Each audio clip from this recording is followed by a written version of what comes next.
Bienvenidos a la noticia de la semana. Gracias como siempre por acompañarnos. El placer de encontrarnos en este espacio que nos permite comunicar y además analizar los principales temas ocurridos en estos últimos días.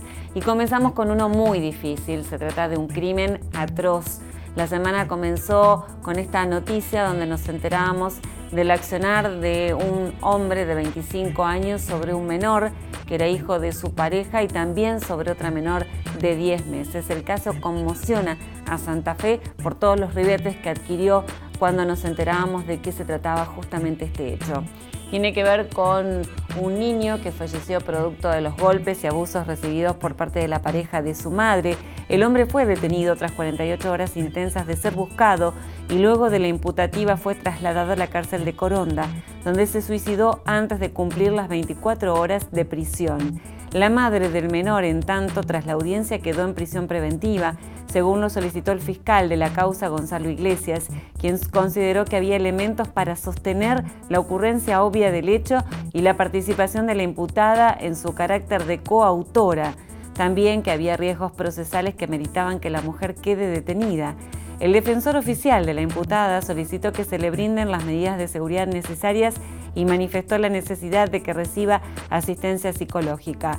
Ante la ausencia de familiares en condición de hacerse cargo de la menor aún hospitalizada, Niñez decidirá pronto si inicia el proceso de adopción en este caso. Cambiamos ahora de tema y nos vamos a esta semana tan particular para los maestros. Después de haber celebrado el pasado martes el Día del Maestro, felicitamos de hecho a todos los que lo son y les contamos algunos reconocimientos que han recibido docentes de esta ciudad. En primer término les decimos que en el marco de esta celebración el gobernador de la provincia, Miguel Lifchit, por parte del gobierno provincial, junto a la ministra de Educación, Claudia Balaguer, entregó los premios Olga y Leticia Cosettini en reconocimiento a los docentes por incentivar la promoción de estrategias de innovación en las instituciones educativas. Entre los 5 proyectos premiados estuvieron la Escuela Simón de Iriondo de Alto Verde y la Secundaria 3071 de Santo Tomé. Además se distinguió a una maestra santafesina a nivel nacional. Se llama Raquel Davi y es directora de la Escuela Primaria 1254 de Rosario. Recibió el reconocimiento junto a otros 23 docentes de todo el país. Es momento ahora de hablar de números, porque saben ustedes que cada 15 de septiembre el Gobierno Nacional debe presentar el proyecto de ley de leyes y en este sentido hubo una importante reunión durante esta semana. El jefe de Estado, Mauricio Macri, se reunió con la mayoría de los mandatarios de las diferentes provincias en la Casa Rosada y logró un acompañamiento para poder aprobar el proyecto de ley en el Congreso. El gobernador Miguel Lifchit no pudo participar del encuentro, ya que se encontraba de viaje en California para participar de la coalición Under 2, una organización que trabaja para luchar contra el cambio climático, por lo que los ministros Farías y Saglione concurrieron en su lugar. Si bien quedaron asignaturas pendientes para debatir en el Congreso, lo cierto es que a priori habría acuerdo entre los mandatarios provinciales y el Gobierno Nacional. En tanto, el ministro Rogelio Frigerio anunció que el próximo lunes el Gobierno va a enviar el presupuesto para ser debatido por los legisladores. Hablamos ahora de una bacteria que ha causado mucho temor en estos días en territorio argentino. Es porque produjo 6 muertes en diferentes puntos del país y sin relación una de otra. Por eso nosotros consultamos a los especialistas y en este sentido dijeron que había que tener una serie de recomendaciones y de precauciones justamente para evitar esta enfermedad.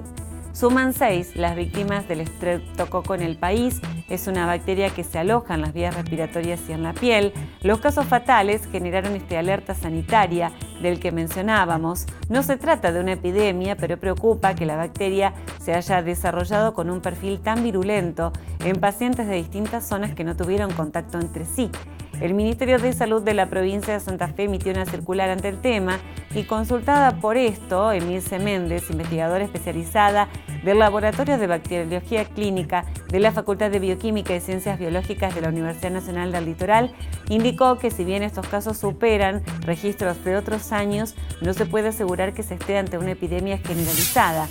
Y ya para finalizar y ahondando en lo que fueron temas importantes esta semana, tenemos que decir que se conoció la decisión del propio presidente de la Corte Suprema de Justicia de la Nación, el doctor Ricardo Lorenzetti, de adelantar su alejamiento como presidente de esta Corte y la designación del doctor Carlos Rosenkrantz al frente de la misma hasta el año 2021. Por eso, en esta noticia de la semana, invitamos al decano de la Facultad de Ciencias Jurídicas para que nos dé su mirada sobre este tema y para analizar lo que es el futuro de la Corte Suprema de Justicia de la Nación. Recibimos al doctor Javier Aga.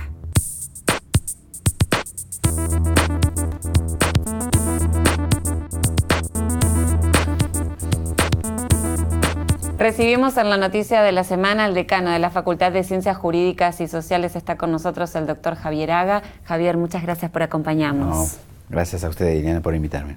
Bueno, siempre hay temas, pero este particularmente llama mucho la atención, ¿no? Porque antes de tiempo Lorenzetti decide renunciar a su cargo de presidente de la Corte Suprema de Justicia y bueno, ya está elegido el sucesor. Queríamos algunas consideraciones de tu parte. Bueno, lo que yo manifestaba en la radio de la universidad, como no podía ser de otra manera, el mandato del profesor Lorenzetti, que culminaba luego de 11 años de presidir el máximo tribunal de la Corte, que es la Corte Suprema de Justicia de la Nación, y que es un buen momento a partir de esta renuncia de hacer si se quiere, un breve análisis y reflexión de cuáles fueron sus logros, no solamente en sus fallos, en los últimos fallos de la Corte, sino también me parece importante reflexionar acerca del rol que ha tenido como un gestor de uno de los poderes fundamentales en la República, como es el Poder Judicial. Y creo que en ese sentido la labor del profesor Lorenzetti ha sido muy importante al frente de la Corte, donde ha permitido algunos cambios paradigmáticos y eso es digno de reivindicarlo. Se podrían enumerar muchas cosas, pero yo creo que en lo que nos deja como ciudadanos y particularmente como un hombre del derecho es que la Corte de Lorenzetti, como se la va a recordar en un futuro, permitió este grado de apertura, permitió la información de lo que sucede ahí adentro, permitió las audiencias públicas para que los ciudadanos podamos participar en los casos que fueron paradigmáticos. Recordemos la ley de medios, donde cualquier ciudadano podía anotarse y poder expresar con sus argumentos a favor o en contra de una ley que había llegado a la justicia para resolver un caso. El caso Mendoza, que fue un caso paradigmático en materia ambiental, podríamos decir un leading case, un antes y un después de ese fallo, donde Lorenzetti ha intervenido junto con los otros ministros de la Corte en un rol muy importante.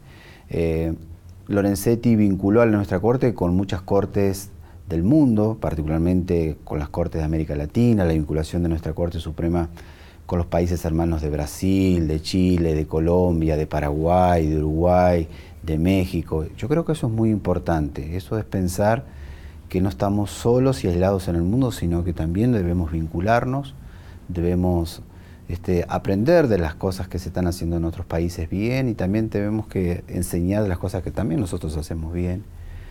Y Lorenzetti al frente de la Corte lo ha hecho con convicción, con firmeza y lo ha hecho muy bien. Yo creo que nos sentimos orgullosos, Ileana, primero como integrante de la Universidad Nacional del Litoral.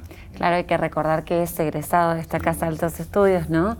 Y esto es importante porque, bueno, ocupó el máximo cargo al que puede aspirar, sin lugar a dudas, un abogado. Yo lo recordaba, por ejemplo, por el caso del fallo Badaro, que tanto influyó en la cuestión jubilatoria, y algunos otros que, bueno, a medida que va pasando el tiempo, se van reflotando de esta trayectoria de 11 años que es extensísima, ¿no? La pregunta que uno por allí se hace es por qué decidirlo con esta anticipación, ¿no? Tan solo unos 3, 4 meses antes de la votación habitual o del recambio habitual, que pudo haber motivado que él tome esta decisión. Yo considero que en cada decisión siempre hay motivos personales y también convicciones institucionales. De los motivos personales no quiero opinar porque seguramente el doctor Lorenzetti tendrá sus motivos personales y son todos muy respetados y me parece oportunos y es una esfera que no sería prudente invadir.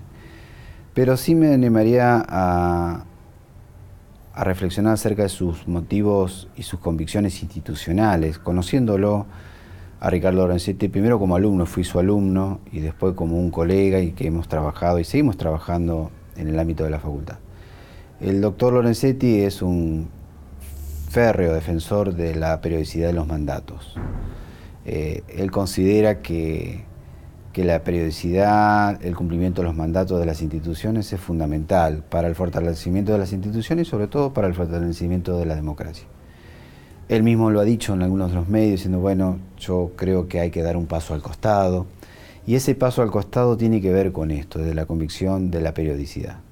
Como en el ámbito universitario, Ileana, nosotros hoy tenemos circunstancialmente nuestro rol al frente de un decanato o al frente del rectorado, y sabemos muy bien que estatutariamente nos fija un plazo, y ese plazo es muy saludable para las instituciones. Y así como lo pienso para la Universidad Nacional del Litoral, también lo pienso para cualquiera de los poderes del Estado, sea el Ejecutivo, sea los legislativos también y el judicial particularmente.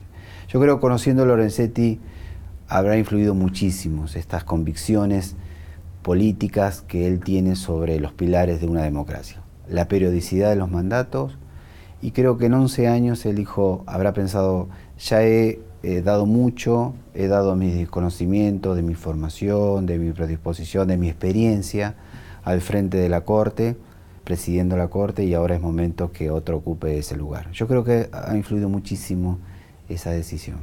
Bueno, y resulta ser que durante su gestión se incorporaron dos figuras y casualmente es una de ellas la que va a continuar al frente de la Corte Suprema de Justicia de la Nación, es el doctor Carlos Rosenkrantz.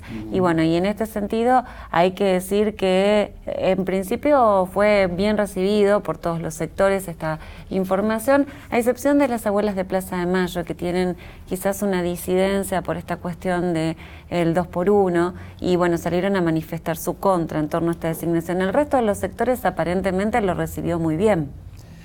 El doctor Rosenkrantz es una persona muy inteligente, es una persona que viene del ámbito académico y el ámbito profesional, muy vinculado a las universidades, es un estudioso de la problemática de la Universidad Argentina y de otras universidades también, es profesor en las principales escuelas de Derecho de Estados Unidos.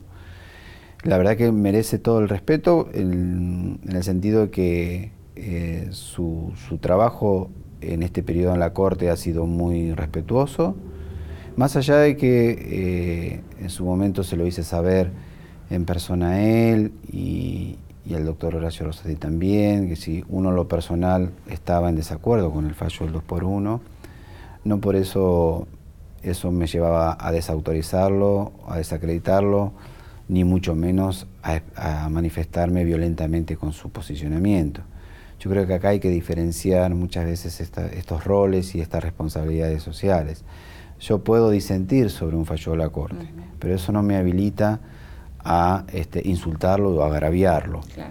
Esto sucedió lamentablemente en nuestra universidad y en nuestra facultad. Muchos me pedían como decano la expulsión del doctor Rosati también, que había fallado en su momento el 2x1, y en su momento la facultad dijo, no, mire, una cosa es las convicciones que uno pueda tener, los argumentos jurídicos y políticos que uno pueda tener a favor de un fallo o de otro, pero otra cosa es el rol institucional que uno debe respetar y que esa persona está cumpliendo. Ellos cumplieron un rol institucional, que uno puede estar en desacuerdo o no, pero no dejaron de cumplir su rol de fallar en un órgano muy importante como era la Corte.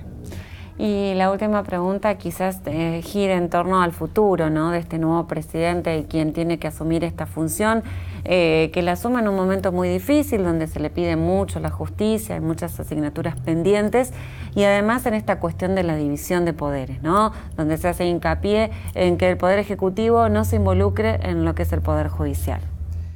Yo creo que, Ileana, lo que acaba de decir es fundamental, lo que uno lo espera ya como ciudadano. De que el Poder Judicial cumple el rol de la independencia del poder político de turno y sobre todo del rol de poner límites a los otros poderes, que eso es muy importante.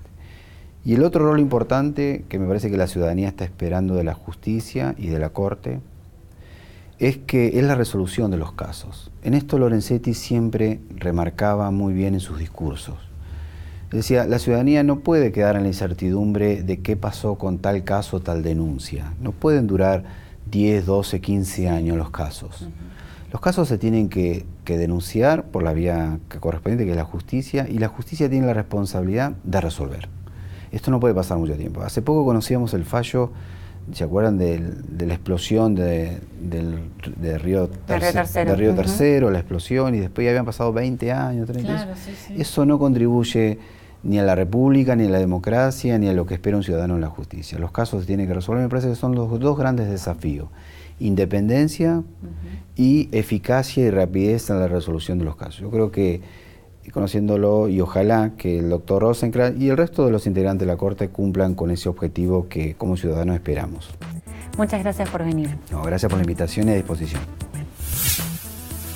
Muchísimos temas importantes a lo largo de esta semana que tratamos de resumirlos y tratarlos aquí con la profundidad que ameritan en la noticia de la semana. Agradecemos a todo el equipo de Litus por su disposición para esta noticia de la semana, a Nicolás Vic con la producción y a ustedes por seguirnos y estar del otro lado. Muchas gracias y será hasta la semana próxima. Que tengan muy buena semana.